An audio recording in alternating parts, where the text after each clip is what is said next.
Hi, everybody. I'm Jim Rohn. I went to high school. I graduated. I went to college 1 year. Halfway through my second year, I decided I was smart enough, so I quit. One of my major mistakes. I should have stayed in school. But I thought, heck, I'm smart enough to get a job. And back then, I thought, that was it. If you're smart enough to get a job, what else would you need? Found out later, a big mistake. But anyway, I quit school at age 19, went to work. A little while later, persuaded a beautiful young lady to marry me with a lot of fancy promises. And fortunately for me, we got married. A little while later, I started my family, and I'm out there working hard, doing the best I thought I could. But year by year, I kept falling a little further behind. Buying a little more than I could conveniently pay for on time. And the creditors are finally starting to call saying, hey, you told us the check was in the mail. I'm not feeling at all good about that. About age 25, I've got pennies in my pocket, I've got nothing in the bank, and way behind on my big mouth promises to my family, and wondering what could I do to make my life better. I was willing to work hard. That was not my problem. But I just wasn't making the progress I wanted to make. And then good fortune came my way. Sometimes it's difficult to describe good fortune, why something remarkable happens to you at a particular time. One of my friends says, well, hey, things don't just happen. Things happen just. And maybe that's it, I don't know. But my good fortune was I had a chance to meet a very wealthy man. His name was Mr. Schoaf, Mr. Earl Schoaf. A friend of mine had gone to work for him. And he started telling me about this man. He said, you got to meet this man. He's rich, but he's easy to talk to.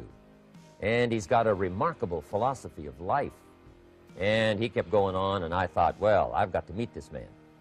So shortly after that, I had a chance to meet this Mr. Schoaf, and I was impressed. He was rich. He was easy to talk to. Within a few minutes, I was dazzled. And I said to myself, I would give anything if I could be like that. Rich and easy to talk to. What would it take?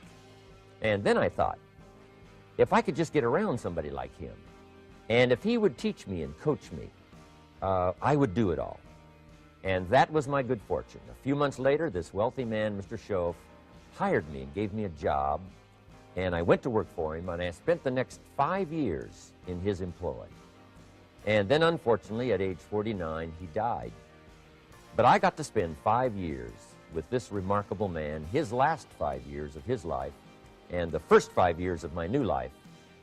And my dream came true during that 5-year period. This man took the time to teach me and coach me. He taught me the books to read. He taught me the disciplines, and he taught me the skills. And he taught me the changes to make in my language and personality. And the things he shared with me during that 5 years changed my whole life. Changed my income, changed my bank account, changed my future. I've never been the same. By the time I was 31 years old, I was a millionaire. So he taught me economics as well.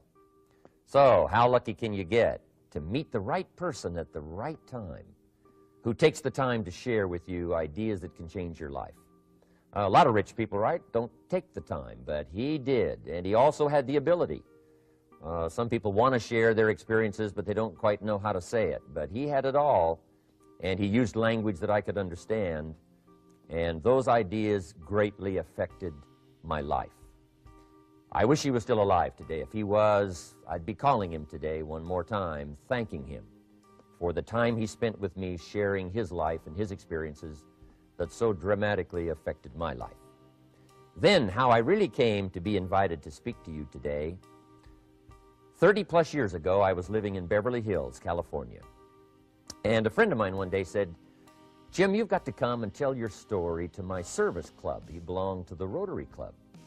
And he said, I know your story. Idaho farm boy makes it to Beverly Hills. But he said, I know my club members would love to hear your story. Would you come and at our breakfast meeting and tell your story? And I said, okay. So I arranged a little talk, went and shared my story that morning, and guess what?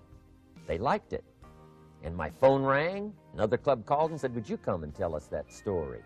My phone rings, another club calls, said, we've heard about your story, we have a luncheon meeting, would you come share your story? First thing I know, I'm spending a little piece of my time giving these breakfast talks and luncheon talks. And then one day, a man who heard my talk about 3 times said, "Would you come and talk to my management and salespeople?" He said, "I've got this little company going, and he said, if you would spend some time talking with my management and salespeople, I'd be happy to pay you." And I thought, wow, wouldn't that be something? Tell my story and my experiences and get paid? He said, I'd be happy to. Little did I know, that was the beginning of a whole new, brand new adventure for me in sharing my story in speeches and talks and seminars and lectures. And now this business, become one of my most flourishing enterprises, takes me around the world. I went to many countries just this year, had my largest audience early this year in Spain, 12,000 people, 10 different languages being translated at the same time, the whole audience with the earphones on. It's interesting when you lecture with multi-languages. You know, when you hit the punchline, you know, the Spanish laugh first, and then the French get it, and then finally the Italians get it, and last the Germans finally get it. And then I say, hey, the Germans finally got it, I guess we can continue. You know, some languages take longer to translate than other languages. But what an exciting adventure for me. I was in Israel this year. I lectured in France, my first trip to Prague, Czechoslovakia, Lisbon, Portugal. Last year I was in London lecturing. Happened to be there the same night Pavarotti was singing in London. So, a big dilemma for the people in London. Shall we go see Jim Rohn or shall we go listen to Pavarotti? Well, I must admit he had more people than I did, like 150,000 more. He did a free concert in Hyde Park, and they expected 250,000, but only 150,000 showed up because it rained. And they all got soaked from Prince Charles on down, but they sat in the rain and listened to Pavarotti. I would have been happy that evening, right, to cancel my seminar and go sit in the rain and listen to Pavarotti. Anyway, he and I have agreed now not to appear in the same city on the same day anymore. Not really, but how exciting for me to be able to travel all around the world and share my story. And then especially to have this chance today to come and visit with you. And when I get a chance to speak at a high school class or a university class, I'm always excited about it. I'm limited in time, so I wanted to use this way to come and share my story with you and some ideas that might be helpful in your career for the future, in your now busy life as a student, and then wherever you find yourself in the years to come. Some of the things I'm going to share with you, I want you to remember for a long, long time, because the ideas I want to translate for you drastically affected my life. And if I can share now and affect your life, and you write me a letter or tell me in person someday, Mr. Rohn, I listened to your video and I watched it carefully, and sure enough, some of the ideas that you shared greatly affected me, and here's what's happened to my bank account, here's what happened to me in school, here's what's happening to my future, that'll give me great, great satisfaction. So the man who shared with me ideas that changed my life, I want to share with you 3 of those basic subjects. When I met him, I was 25 years old, and when I first got acquainted with him, I used a lot of excuses as to why I wasn't doing well. And he said, well, tell me a little bit about your story. And I told him, you know, I was behind on my bills, had pennies in my pocket and nothing in the bank, that I was embarrassed about being behind on my big mouth promises to my family. And then he gave me one little simple phrase that really forever changed my life. And here's what he said. Mr. Rohn, if you want the future to change for you, you've got to change. And he said, if you don't change, the next 6 years of your life is going to be just like the last 6. You'll still be behind on your bills. You'll still be behind on your promises. But then he gave it to me in the form of a promise. When I was 25 years old, I've remembered it all these years, and I've shared this promise now with probably over 3 million people in the last 30-plus years. And it's going to be valid for you, so listen carefully to this promise. My teacher said to me, young man, if you will change, everything will change for you. If you will get better, everything will get better for you. What a clear message that was for me. He said, if you'll change your philosophy, if you'll change your habits, if you'll refine your thinking, if you'll change and accept some new disciplines, if you'll turn the corner where you've been in the past, go for a new life for the future, he said all kinds of remarkable things will happen for you if you will change. Before I met Mr. Schoaf, I used to cross my fingers and say, I sure hope things will change. I was hoping the government would change and the tax structure would change and that my boss would change and pay me more money. I was hoping that, you know, economics would change and prices would come down, and I was hoping that circumstances would get better. And then I discovered from my teacher that those things are going to continue the same. In fact, all of those things that happen to us is kind of like the wind that blows. And the wind blows on us all. In fact, in America especially, the last 6,500 years of recorded history, we've got probably the most favorable wind that's ever blown. Economics and circumstances, living in a free country, democracy and freedom, an excellent economy. Sure, we struggle at times, but compared to the rest of the world in the last 6,500 years, we've got the best wind ever. But if you just let the wind blow, I'm telling you, it won't take you where you want to go. All of us must use this wind to take us to the dreams we've got, to the equities we want, to the money we want, to the income we want, and to all the things we want our life to have. This is where we want to go, and we've got a good wind, but we must not leave our future just to the wind, just to the economy, just to the structure of the way things are happening today. Here's what we must learn to do, and that is set a good sail. And if you'll learn to set a good sail, and that's what my teacher taught me in those early days. He said, Mr. Rohn, the wind is going to blow however it's going to blow. Politics are going to be politics, and the economy is going to be the economy. And however it turns out, that's the way it's going to be. What you must learn to do is not to wish for a better wind. That's naive. The key is to wish for the wisdom and the skills and the learning so that you can set a better sail. And so that's what I did at age 25. I went to work not on the economy.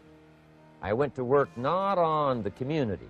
I didn't go to work to try to change the government. I didn't go to work to try to change my boss or the company. I didn't go to work to try to change circumstances. I went to work to try to change myself. And I picked up that promise my teacher shared with me, that if I would change, my income would change. If I would change, my bank account would change. If I would change, my future would change. And sure enough, his promise came true for me. The first 6 years of my economic life, I wound up broke. Those pennies in my pocket, nothing in the bank, behind on my promises. The second 6 years of my economic life, I wound up rich. But interestingly enough, the second 6 years of my economic life, the government was about the same and the economy was about the same. You know, the companies were about the same. What they paid was the same. Circumstances around me were the same. You know, my negative relatives were the same. But I was not the same. That's how my life changed. And that's how things started working for me, changing my life all those years ago. So that's what I wanted to share with you to begin with, this beginning of what Mr. Schoaf shared with me, that if I wanted my life to change, this was what I was going to have to do. And so he broke it down into 3 subjects that really made an impact on my life, and I want to share those with you. The first subject he called personal development. And the second subject he called setting goals. And the third was how to become financially independent. And I'd like to give you just a few clues from those 3 major subjects that so dramatically affected my life. And let's get started. The first one is personal development. Now, in illustrating personal development,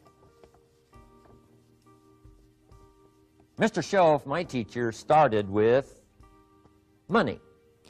You know, money's not the only place to start in talking personal development, but it's where he started, so let me share the thoughts he shared with me back then. Let me share them with you.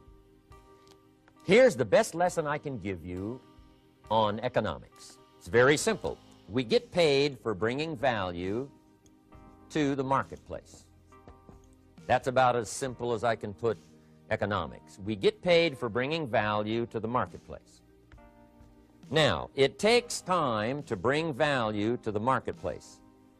However, we do not get paid for time, so we cross that out. Mistakenly, the man says, I'm making about $20 for an hour. Not true. If that was true, you could just stay home, right, and have him send your money. So that's not true. We don't get paid for time. We get paid for value brought to the marketplace. Now, since that's true, here's one of the key questions of my talk to you today. Is it possible to become twice as valuable to the marketplace and make twice as much money in the same time? Is that possible? The answer is yes. Could you become 3 times as valuable as you might be right now to the marketplace and make 3 times as much money in the same time? And the answer is yes. 5 times, 10 times? Of course. America is unique. It's a ladder to climb. It starts down here, let's say, at $5 an hour, and it keeps going up. Top income last year, $80 million. The guy who runs Coca-Cola. Now, that's a heck of a ladder. That's why everybody wants to come here, right? The boat people are not headed for Vietnam.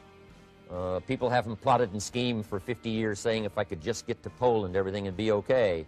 Not true. Everybody wants to come to America. And the reason is because we've got the best wind ever blowing in our favor. We've got the best economic opportunity anybody's had in 6,500 years. And all you have to do is understand it and take advantage of it. Now, there's some key questions to ask here. Why would the marketplace pay someone only $5 an hour? Very simple answer. They're not very valuable to the marketplace. Now, we must underline to the marketplace. This person might be a very valuable brother, yes. Member of the family, valuable, yes. Valuable member of the church, of course. Valuable citizen of the country, yes. Valuable in the sight of God, no doubt. We're all of equal value in the sight of God. But if you're not very valuable to the marketplace, you don't get much money. You say, well, it shouldn't be that way. Well, then you got to start your own country. You know, this one's been in process for 200 years, and this is the best we've been able to come up with so far. But here's the key. You don't have to stay here. Now, there was a big debate in Congress last year that this $5 was not enough, should be 6, should be 6, should be 6. But we don't need legislation. 6 is already on this ladder. The next step up. You know, if you work for McDonald's, they'll pay you $5 an hour to take out the trash. If you whistle while you take out the trash, they'll pay you $6 an hour. So we don't need legislation. You just need to take lessons on how to whistle. Have a good attitude. Now, as you begin to climb this ladder, why would the marketplace pay some people $50 an hour? Answer, evidently, they must be more valuable to the marketplace. 10 times more valuable. And is that possible for someone to be 10 times more valuable and earn $50 an hour instead of 5? And the answer is yes. That's what America is all about. Now, why would the marketplace pay some people $500 an hour? Evidently, this person must be much more valuable to the marketplace. That's what's important to understand, to the marketplace. And would the marketplace pay one person $80 million for 1 year's work? And the answer is, of course. If you helped a company make $1 billion, would they pay you $80 million? I'm telling you, it is possible. And that's why America is so exciting. That's why this financial ladder is so exciting. It's possible for all of this to come true for all of you, no matter where you start. As a student in school, just getting started out there in the workplace, this is all possible for you. Now, Mr. Schoaf gave me the clue on how to climb this ladder as high as I wanted to climb. Now, we're talking primarily economics here. There's a lot of other ways to become valuable to your family, valuable to your friends, valuable to the community, valuable to the team, right? Valuable to the team effort, valuable to the concert. But here's what he said to me. In climbing this ladder economically, all you have to do is work harder on yourself than you do on your job. Once I heard that, it made sense to me.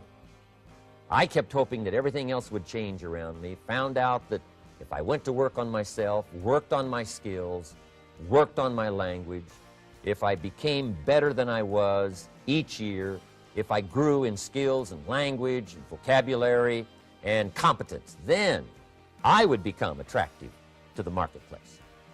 Not very long ago, a company called me and said, Mr. Rohn, we're expanding internationally. We'd like to have a bit of your expertise to help us. Would you give us a bit of your time? We'll add some millions to your fortune. And I said, okay. And I thought later, isn't that interesting they would call me? Then my second thought was, of course they'd call me. Who else would they call? I can get the job done. Now, what a contrast for me, farm boy from Idaho, raised in obscurity, parents of modest means, broke when I was 25. How come I would get a telephone call and someone offer me a lot of money to help them in expanding around the world? Simple answer, evidently. Something happened to me between age 25 and where I am today. And I can tell you where it all started. From my teacher, Mr. Schoaf, who said to me, we don't have to change what's going on out there. That's the wind that's blowing. All we have to do is change what's going on in here. And now there's several ways to do that on personal development. And let me give you those ways. Here's the first one. We must learn from personal experience. Pretty simple. Learn from what happens to you. Take a look back over the last few months. Did you make some mistakes? How could you correct those for the future? Take a look back over the last year. Have you done it right or done it wrong? Let's correct it for the next year. Learn from your personal experience. Mr. Schoaf asked me when I first met him, he said, Mr. Rohn, how are you doing? You've been out there now 6 years. And I said, I'm not doing very well. He said, I suggest you not do that anymore. What a simple, swift analysis to my situation. He said, if you keep doing it, the next 6 years will be like the last 6. You don't want that to happen. Let's make the changes. So learn from your personal experience. Now, here's number 2, why I came to share this video experience with you today. And that, I call it OPE, other people's experiences. That's me, other people. That's your teacher, other people. That's your friends and colleagues, other people. The people you meet that can pass along to you their experiences, what's happened to them, the mistakes they made, how they corrected them, how they changed their health and changed their bank account and changed their income and changed their future. That's it, other people. Now, there's 2 kinds of people to learn from. One is failures. It's too bad failures don't give seminars, right? That would be valuable. Bring your notebook. Have them tell you how they lost it all and threw it all away, threw their health away and threw their friendships away and things didn't work out well. That would be valuable. But now then we must also learn from positive, people that have done well. They've got the health, and so we ask them, how did you become so healthy? They've got the skills, so we ask them, how did you become this skillful? They've got the income, so we ask them, how did you get here in such a short period of time? So now here's what's important in personal development. In learning from other people, we learn, number 1, by observation. We learn what we see. We watch people that are successful in what they do. In sports, we watch their disciplines. In business, we watch their disciplines. By observation, what we can see. The reason I created this video is something that you could see someone's experiences translated for you. Second, we learn by what we hear. I've got some of my lectures on cassette tapes, so you can take them with you wherever you go and learn by listening. Turn your car into a mobile classroom and listen. And then listen to the sermon on Sunday morning. Listen to the lectures. Listen to the teacher. Listen to someone who's got something good to say. And then number 3 is vitally important on personal development, and that is read all the books you can possibly read in your lifetime. Mr. Schoaf got me started on my library. I've got one of the better libraries. Haven't read everything in it, but I feel smarter just walking in it, my library. At least I was smart enough to buy it. Now I got to be smart enough to read it. And then, of course, I got to be smart enough to decide what's valuable and then do it. But this one is very important. Become a good reader. Some books that helped change my life. Mr. Schoaf recommended, of course, the Bible. And my parents made sure I was a pretty good scholar by the time I was 18. That's been so beneficial for me, drawing from those illustrations. reading about those stories, people who made it and people who didn't make it and what the difference was. And then other books that helped to really change my life. One called Think and Grow Rich by Napoleon Hill. And then a book that helped me become financially independent by the time I was 31. And that book is called The Richest Man in Babylon by George Clason. And I'm going to share a little bit of that book with you when I get to financial independence today, our third subject. But I started reading the books, attending the classes, making sure that I got in front of people that had something good to say. And then I started keeping a journal. One of the major things my teacher taught me was to keep a journal. He said, don't trust your memory. If you hear something good, just make a little note and write it down. Now, at first I took, notes on pieces of paper and torn off corners and backs of old envelopes. And it didn't serve me well, thrown in a drawer. Then I learned to keep a journal, a bound copy of all my notes. So I would suggest you do the same. Things that impress you, a poem that impresses you. When you attend a class, some of the ideas that impressed you, jot them down. You read something in a magazine, right? Some ideas, take those out, put them in your journal. Keep a good journal the rest of your life. This will serve you well. My journals make up a significant portion of my own library. And if you saw my library and saw my journals, I tell you what you'd have to say. This is the library, and these are the journals of a very serious student. No wonder Mr. Rohn is invited to lecture and speak on his experiences around the world. So I want the same thing to happen to you. Value captured that you can resort to later, go back over it and review it, and let it become valuable to you. So that's my first subject, personal development. Work harder on yourself than you do on your job. Develop the skills, learn the lessons, take the classes, absorb all that is being taught to you these days. And then later on, of course, you can sort it out, what's valuable to you and how to refine it for your business and for your life and for your future. But the main thing is to get it and start this process of personal change, personal development. And let me say it one more time. If you will change, everything will change for you. You'll never be the same. You'll keep growing. As you look back on a few months, look back on a few years, you won't believe the progress you can make. Economically, your relationship with your family, your friends, and whether you're in sports or economics or whatever, I'm telling you, that whole process of committing yourself for personal change, personal value, can really make your life unique and worthwhile. Now let's cover the second subject, on setting goals. Mr. Shelf gave me some tips on setting goals that changed my life forever. And I want to share those with you.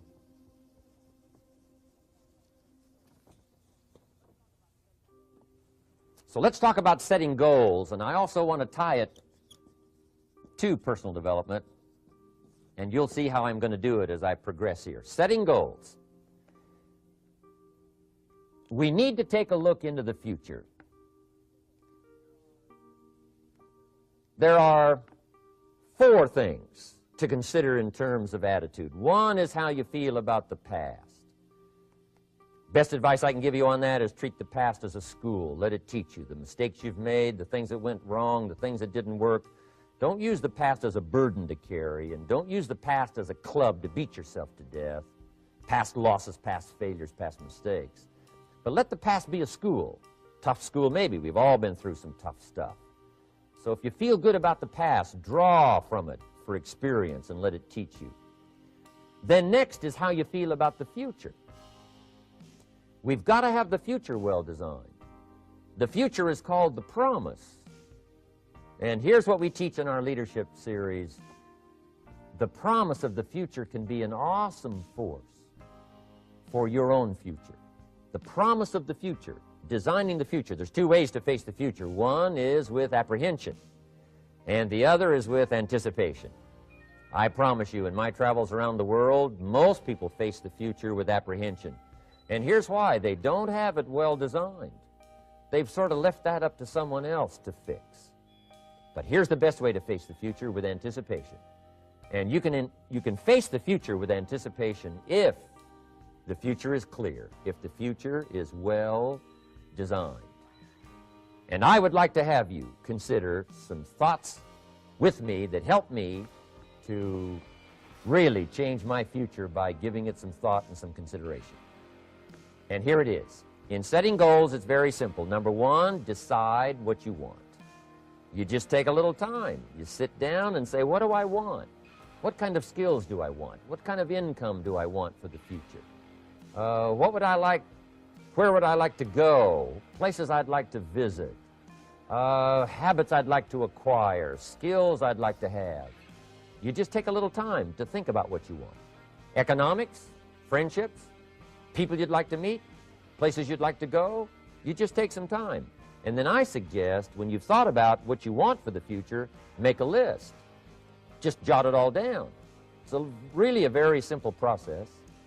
And then here's number 3. Keep all the old lists.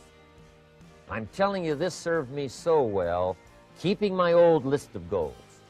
I look back now 10, 20 years ago at goals I set, lists I made, and I smile now because here's what I thought was so important, 20 years ago. Now some of those things aren't even on my list. I've got a new list. I've grown. I've changed. I've matured. But I give you that advice. Decide what you want. Number 2, write it down. Number 3, keep the old lists. And then here's number 4. When you get something that's on one of these lists, check it off. Part of the fun of having a list is checking it off. And then if you can add some drama to checking it off, see, that's what really helps. I set a goal to go to Spain many, many years ago. And when I finally made my first trip to Spain, I had that journal with me that had that list in it.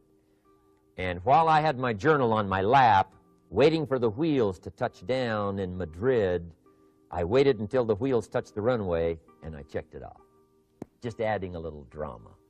So, part of the fun of having a list is checking it off. Now, here's what's important about the lists and designing your future. If the future gets clear, the price gets easier. Because you got to remember, for every promise, there's a price to pay. Everybody's got to pay the price. Everybody's got to do the deal. Everybody's got to do the disciplines. Everybody has to pay. But here's what I've discovered. If the promise is clear and powerful, the price is easy to pay. The price is some classes. The price is a few books. The price is a few disciplines. The price is finding something that'll make your life better, make you grow, make you change, make you develop. So the first part of the key is to design the promise. Then, what is the price to pay? I'm telling you, the price will be easy. Anybody in my audience can pay it, no matter where you are, where you come from. Color doesn't matter, religion doesn't matter, where you grew up doesn't matter, circumstances don't matter. I'm telling you, if you'll make the promise of the future clear for yourself, the things you want, the places you want to go, the things you want to have, the person you want to become, the skills you want, the homes you want, the future you want, the friends you want, all of the values of life that you could possibly want. If you'll make that clear, make those lists, and be serious about it, I promise you it's an easy price to pay. Anybody can pay it. And the best advice I can give you is, if I can do it, you can do it. Farm boy from Idaho, raised in obscurity, I changed my life, turned it upside down, turned it all around, found economics, found future, found promise, and if I can do it, you can do it. So, start setting your goals and see if you can't get a better excitement going for the things you want to accomplish for the future. Now here's my third subject, and that's called financial independence. Oh, by the way, before I get to financial independence, let me cover one more point. One of the major reasons for setting goals is for what they make of you in achieving them. My teacher advised me when I first got started at age 25, he said, Jim, why don't you set a goal to become a millionaire? He said, it's got a nice ring to it, enough zeros to impress your accountant. And he said, I'm here to help you. You're only 25 years old. You've been to 1 year of college. You've got a beautiful family, every reason to do it. Why don't you set a goal to become a millionaire? And he said, here's why. And I thought, he doesn't need to teach me why. Wouldn't it be nice to have $1 million? He said, no, then you'll miss it. He said, here's why. For what it will make of you to achieve it. I'm telling you, that statement changed my life. Set the kind of goals that will make something of you to achieve them. He said, now, once you become a millionaire, what's important is not the money. I thought, that's kind of strange teaching. He said, honest, it isn't important. He said, you could just give the money away. Now, I did better than that. I lost it all. By the time I was 31, I was a millionaire. By the time I was 33, I was broke. And I'll tell you a little bit about that story later. But when I lost all my money, guess what? I found out Mr. Schoaf was right. What was valuable was not the money. What was valuable was what I became to earn the money. The skills I had, the knowledge I had about the marketplace, the values that I had going for me. They were more valuable than the money. And here's an important statement to remember. It's not what you get that makes you valuable. It's what you become. So part of the key here is to set the kind of goals that will make something of you. Don't set them too low so that you don't have to grow and you don't have to read and you don't have to try and you don't have to stretch. Don't set them too low. And then don't sell out. Don't go for something that's going to cost you your virtue or cost you your values or sell out your principles. There's a good middle road here to follow. Goals that will inspire, goals that will help you grow, change, develop, and become better than you are. Okay. Now let's talk about financial independence. How to become rich by 40, 35 if you're extra bright, much sooner if you find an opportunity like I did. Let me show you how I did it. Financial independence. First of all, I like the phrase financial independence. Some people are a little bit concerned about using the word becoming rich or becoming wealthy, and I can understand that. I struggled a little bit with this. Is it okay to go for becoming rich, go for becoming wealthy? And maybe that's a bit too strong a word or strong a term. So here's what I've come up with that I think is comfortable for me, and that is how to become financially independent. I think it's every person's heritage here, especially in America, to become financially independent. Now, let me give you my definition of financial independence. Financial independence is the ability to live from the income of your own personal resources.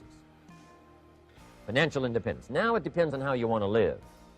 If you need $2,000, $3,000 a month, if you need $4,000 or $5,000 a month, if you need $10,000 a month, some people may need, $100,000 a month. But whatever you would need to live, and you could earn that living from the income of your own personal resources, that's what I call financial freedom, financial independence. And let me show you how to acquire it. If you start at age 15, between ages 15 and 35 is 20 years. And in my personal opinion, based on my own studies and my own experience, 20 years, in my opinion, is enough time to become financially independent. If you're not, you don't live in the wrong country. Probably what's happened is you have the wrong plan. And it's easy to be a nice person with the wrong plan. I found that when I was 25 years old. I was broke at age 25, and I was a nice guy. You would have liked me. But I'm telling you, my plans up until then, especially my financial plan, left me broke. I totally changed it the next 6 years, and I became financially independent. So I know what I'm talking about. It is possible in a reasonable amount of time, 15 to 35, whatever, 20 years' time, enough time. You can do it in a much shorter period of time, like I did if you want to. But this is a reasonable enough time. But here's number one. First of all, you got to have the right philosophy. Philosophy is our ability to gather knowledge and sort through it and decide what's valuable. To develop a philosophy about life, a philosophy about our health, a philosophy about our family relationships, a philosophy about economics. And if you develop the right philosophy, that's what helps to set this sail so that in 6 years it takes you where you want to go instead of winding up like I did that first 6 years of my economics, broke, no money, empty bank account. The right philosophy. Now let me give you a couple of philosophies to consider. Here's the first one. It's called the philosophy of the poor. And here it is. Poor people usually spend their money and invest what's left. That's the philosophy of the poor. Now here's the philosophy of the rich. Rich people invest their money and spend what's left. And here's the startling answer. It really doesn't matter what the amount is. What's most important is not the amount. What's really important is the philosophy. So I would ask you to adopt this philosophy of spending after you have invested. Invest first, then spend. And I've got a little formula that I'm going to share with you. Now, what should a child do with $1? I mean, there's a lot of debate going on, I'm sure, across the country on what a child should do with $1. Here's one opinion: it's only a child and it's only $1. What difference does it make? Well, in my opinion, it makes all the difference in the world. A person's economic future starts with a child with $1. Somebody says, oh, no, you're only young once. Let him spend it all. Well, when would you hope that would stop? Somebody says, well, wait till he's 50 and broke like me, and, and then he'll learn. Well, no, we don't want to wait that long. If I would have known earlier than age 25, I would have changed. In high school, if they would have had classes called Wealth 1, Wealth 2, I'd have taken both classes. I would not have waited until age 25. So, the earlier the better. So, what should a child do with $1? Here's the simple premise to begin with: don't spend it all. And if a child wants to spend the whole $1, you got to say, hey, don't spend it all.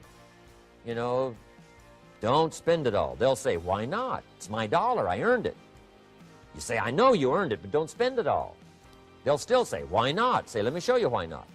So you put them in your car, take them to the other side of town, and show them where people live that spend the whole $1. You just drive them around. Kids learn best by visual. Just drive around and say, would you like to live here? Kid says, no. Would you like to live like these people live? Kid says, no, no. Then you can't spend the whole $1. So, kids will get the message. So, take them to the other side of town and show them around, unless you already live there, and then just show them around. Anyway, don't spend the whole $1. Now, let me give you my best view of what to do with $1. And I promise you, if you started at age 15, now if you're over 15, right, you've still got plenty of time. You still got 20 years. If you're 30, you've still got 20 years. I mean, you still got plenty of time to start what I'm about to share with you. What to do with $1. Here's my first bit of advice. Never spend more than 70 cents. Never spend more than 70 cents. Now, you got to pick some number, and the number you pick is going to be determined by your philosophy. It's going to be determined by what you've been taught or your experience teaching yourself. When I first met my teacher, Mr. Schoaf, I was at about 110% of each dollar. I'm down at Budget Finance, hawking my furniture and my car one more time. And then I learned a whole better formula for financial independence. Number one, don't spend more than 70 cents. Now, kids say to me, well, okay, what do I do with the other 30 cents? And here's what I teach them. 10 cents for charity. Charity or church, or helping people that can't help themselves. 10 cents to support worthy projects. Projects that you feel good about. 10 cents out of every $1. It's called being generous with part of what you've taken out of society. Now, in my opinion, nothing teaches us character better than generosity. No class, no teacher, no book teaches character better than generosity. And the best time to start is when the amounts are small. And I know if kids learn these lessons well, they'll give a dime out of $1, help people that can't help themselves, support worthy projects. Or if you belong to a church, they teach tithe, piece of. That's very important. Now, because when the amounts get larger, sometimes it's a little more difficult. Giving 100,000 out of $1 million, someone says, oh, if I had $1 million, I'd give 100,000. I'm not sure. That's a lot of money. So the time to start is when the amounts are small. 10 cents out of the $1. Okay, next 10 cents I call active capital. Active capital means do something to make a profit. Active capital. Set aside a portion of your income. Wages are okay, but I'm telling you, wages will make you a living. Profits will make you a fortune. So set aside part of your income as capital, called active capital. Any kind of project you can possibly think of, you can possibly come up with. I'm going to write a new book, I think, for kids. I think the title is going to be, Of Course Kids Should Pay Taxes. It's kind of an interesting title. In California, kids do pay taxes. When a child walks into 7-Eleven, buys something that costs $1, the proprietor says, give me 7 more pennies. And the child says, hey, what's these 7 pennies for? The proprietor says, that's the taxes. Kid says, well, hey, I'm only 8 years old. Proprietor says, congratulations, you're my youngest taxpayer. Give me the money. So in California, where I live, kids do pay taxes. Big question is, should they? And my book will answer that question. Of course, kids should pay taxes. Nothing is for free. If you want to ride your bicycle on the sidewalk instead of in the mud, you got to pay the 7 pennies. Nothing is free, so we all have to pay. So, 10 cents out of your living, out of the money you earn, set aside for capital. Capital to try your best to show a profit. And in my book, it's going to be all kinds of ways kids can make money, right? 2 bicycles, one to ride and one to rent. I mean, you know, it doesn't take long to figure out some enterprise that'll start making a profit. Then you must jot this down if you're taking notes. Profits are better than wages. 1, you can't usually start wages until you're about 16, 15, 16, but you can make a profit long before you're eligible to start earning wages. And then there's no limit to profits, and they can double and triple and quadruple. You know, there's no limit. It's incredible how fast profits can grow. So profits are better than wages. Wages make you a living, profits make you a fortune. Now, the third 10 cents is vitally important. I call it passive capital. Capital you let somebody else use. A financial institution, stocks and bonds, mutual funds, whatever. Let someone else use it. You furnish the money. They use it to make a profit, but they pay you for the use of it, called interest. And here's one of the things that'll make you financially independent fairly quickly, and that's called compound interest. And this is how you get it. Letting someone else use a portion of your money, your substance. They show the profit, they pay you interest. And this passive capital, I'm telling you, over a sustained period of time, if you'll develop this little 10, 10, 10, and 70, especially starting at age 15, I'm telling you, by the time you're 35, you will be financially independent. You'll have the ability to live from the income of your own resources. And then one more point on passive capital. There's a Bible philosophy. I'm an amateur on the Bible. But there's a Bible philosophy that teaches the borrower is servant to the lender.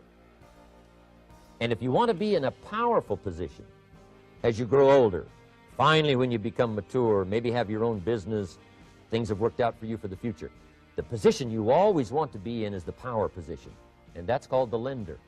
The lender is the power position. So if kids learn early enough, and then you ask them what they'd like to be when they grow up, I'm telling you, once they understand, they'll say, well, one of the things I want to be is one of those lenders. That's the power position, not the spender. No, you'll be pitied the rest of your life if you just become a spender. You got to become a lender. And I think this is the one formulas to follow. 10 cents out of every dollar. Let someone else use it. Be the lender, power position. Then try to show a profit. Can't we teach our children how to take $1, search the neighborhood, find a broken wagon, pay $1 for it, bring it home, you know, clean it up, sand it until it's clean, paint it red till it shines, straighten out the wheels till they're true, take it back to the neighborhood, sell it for $5? Anybody can do that. Now, does the child deserve $4 profit? And the answer is yes. Society now has a mended wagon. And that's what America's all about. Finding something, touching it, making it better, making a profit, taking part of your resources, helping people who can't help themselves. Let someone else use it to make a profit. Some projects require more capital than one person has. Exciting. And then let them pay you for the use of it. America's had this philosophy now all these years. Communism has taught all these years capital belongs in the hands of the state, not in the hands of the people. We've been teaching all these years capital belongs in the hands of the people, not in the hands of the state. And we turned out to be right. Capital in the hands of the kids, capital in the hands of the people. Enterprises that make a profit, enterprises that grow. It's the hope of our future. So that little simple formula, I hope, will help you. Now, one more key on financial independence, and that is attitude. Attitude. Here's number one. I used to say, I hate to pay my bills. My teacher straightened me out on that. He said, let's see, Mr. Rohn, what you hate to do is pay $100 on an account and reduce your liabilities and increase your assets. I said, well, no, not if you look at it that way. He said, well, it all depends on how you look at it. So wouldn't you love to pay your bills, reduce your liabilities, increase your assets? You got to have that kind of attitude. I found out the same attitude about taxes. I used to say, I hate to pay my taxes. And Mr. Shope said, well, that's one way to live. But don't you understand? Taxes is how we care and feed the goose that lays the golden eggs. Wouldn't you want to do your share? Someone says, yes, but the goose eats too much. Probably true. But hey, we all eat too much. We all need to go on a diet. Better a fat goose than no goose. So I finally became a happy taxpayer. Now, I think taxes are too high, so I'm working to get taxes lowered for our economic future. But then whatever they turn out to be, I gladly pay and do my part, because that's what makes the whole system run, each of us doing our part. Now, I want these three subjects to be valuable for you. I want them to have meaning for you. I want you someday to be financially independent. I want you to have the personal development so that you feel good about yourself. If I had a chance to meet you someday, I'd like to have you show me the list of goals that you've got started and say, Mr. Rohn, here's some I've already checked off. Here's the books I'm reading. Here's what's happened. I'm developing the skills. I'm better this year than I was last year. I've got more self-confidence. My skills are developing. That's what I want for you, and that's why I took the time to come and share in this video message with you. I do seminars all around the world, but this is one way that I can reach out and touch you in case you can't come to my seminars wherever I am. Maybe this video will reach you somewhere, and it'll have an impact on your life. And what I'd like to do is later hear about it, a letter, phone call, or to have a chance to meet you in person. And now I'd like to leave you with these 4 questions called Questions to Ponder. These questions were valuable for me, and I want to make them valuable for you. Here's the first one, why?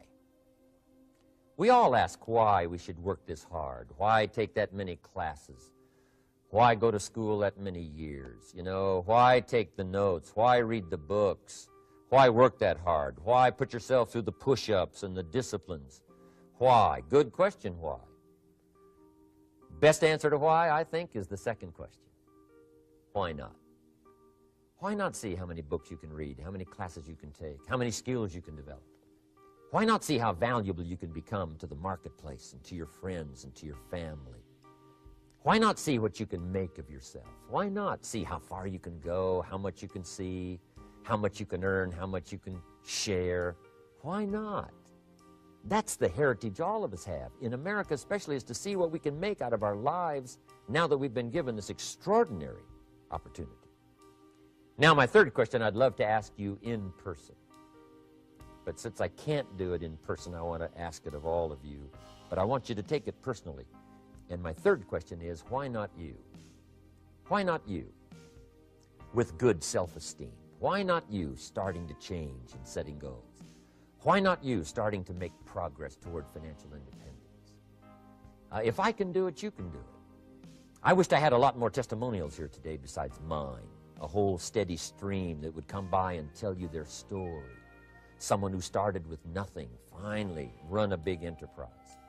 A mother who was on welfare, now she owns her own business. In addition to my story, I wish I had a lot more. And if all of them told their story, guess how they would probably wind up their story? They'd probably say, just like me, why not you? If we can read, you can read. If we can change, you can change. If we can figure it out, you can figure it out. If we can turn it around, you can turn it around. There isn't anything you can't accomplish. That's what those testimonials would say. And so I want to say it to you personally. Why not you? You've got the brains, you've got the stamina, you've got the vitality, you've got the interest, you've got your life ahead of you, you've got the future. You can do it. If anybody can do it, you can do it. If one of us can do it, hey, we all can do it. And now here's my last question. Why not now? This is a good time as the 20th century starts to wind down, a few more years as we get ready for century 21. What a good time to set your goals, work on yourself, work on your skills. What a good time to get it together. What a good time to start this process. Personal development, growing, changing, developing, having a good plan for your money and for your life and for your future. Why not now? And I hope I have a chance to see you one of these days and share with you the experience, the reaction, the response you might have had from my message today. And until I get a chance to see you on this side of the world or the other side of the world, in some school or some seminar, or maybe I'll come and speak for a company that you work for someday, I hope I get a chance to meet you. Until then, I wish you the best. I want all that I've gotten to be yours and much, much more. God bless. Goodbye.